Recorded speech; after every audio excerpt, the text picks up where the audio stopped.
What is going on, everybody? Welcome back to the channel. So I'm out here with Ethan.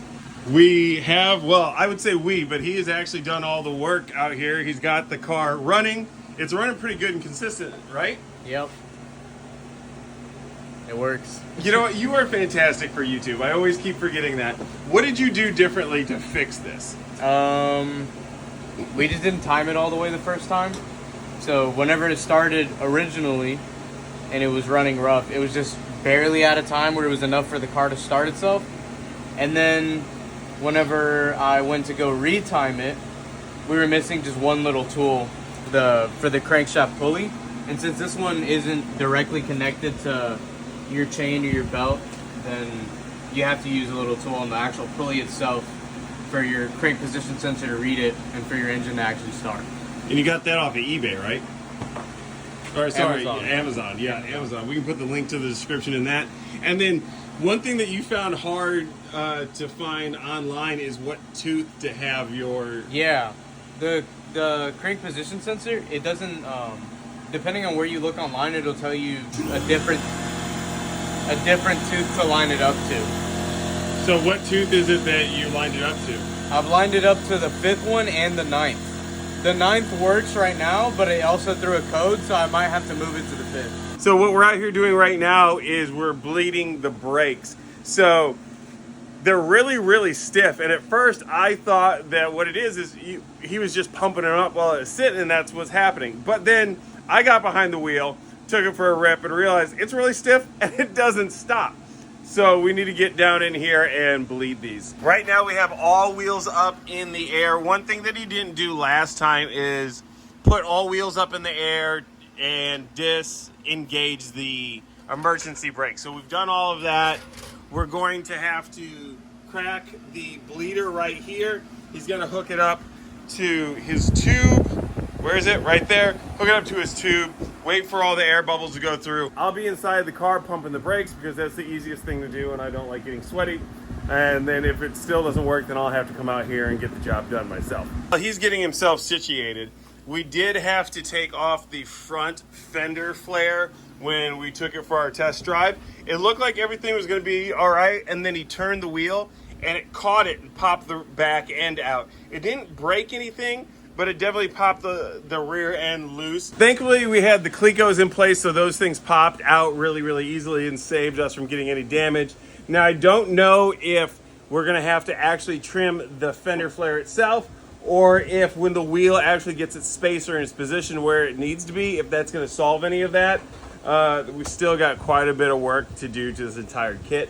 But the main focus right now is getting this car running. Also, the RTR Spec 5 10th anniversary is done. If you want to find out more about that, go over to the J-Dub Racing channel. Everybody else, so they can be like me. Yeah, I definitely wouldn't bathe in brake fluid again, though. Yeah, I wasn't planning on it, but Jesus Christ. it happens, I guess. Yeah, sometimes you gotta get down and dirty like that. All right, pumping. 1, 2, 3, 4, holding. All right, we're on the ground. Your valve is getting stripped? Yeah. That's not good. All right, you close it? Yeah. Do you have the right size wrench for it? Yeah, it's a 10. Okay. Did you have any bubbles come out? Not sure. There's not any liquid in there, so I saw liquid come out, but I don't know if any bubbles did.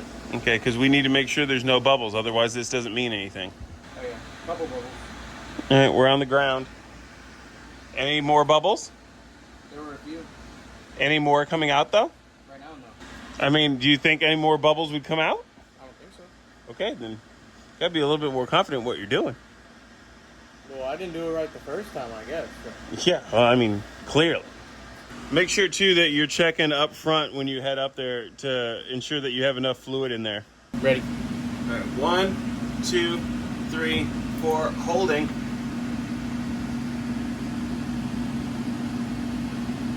Man, this is tight. No bubbles. Okay. Are you on the floor?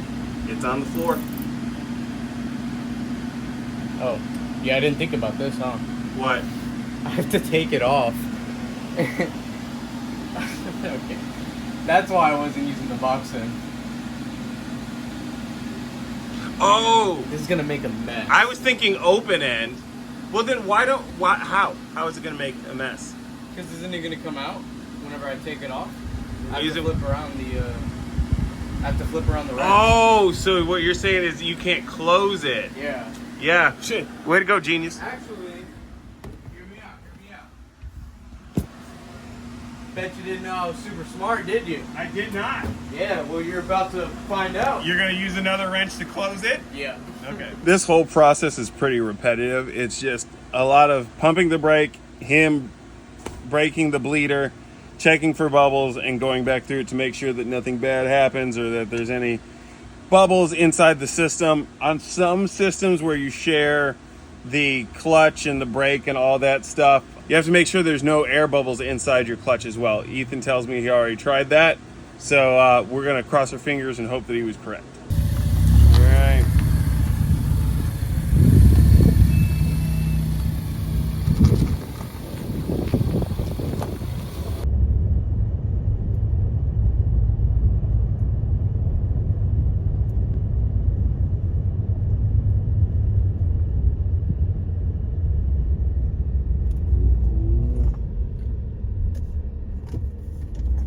Well, as you can see, Ethan's car is back here in the garage. We took it around the block. We actually took it through a parking lot, and I drove it as well. And as being the horrible YouTuber that I am, I didn't film any of that stuff.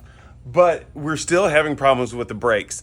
But when I was hitting the brakes, it was very slow to stop. But if I hit it and then hit it again, it came to a complete stop. So now we're starting to think that it might be the brake booster that's actually creating a problem.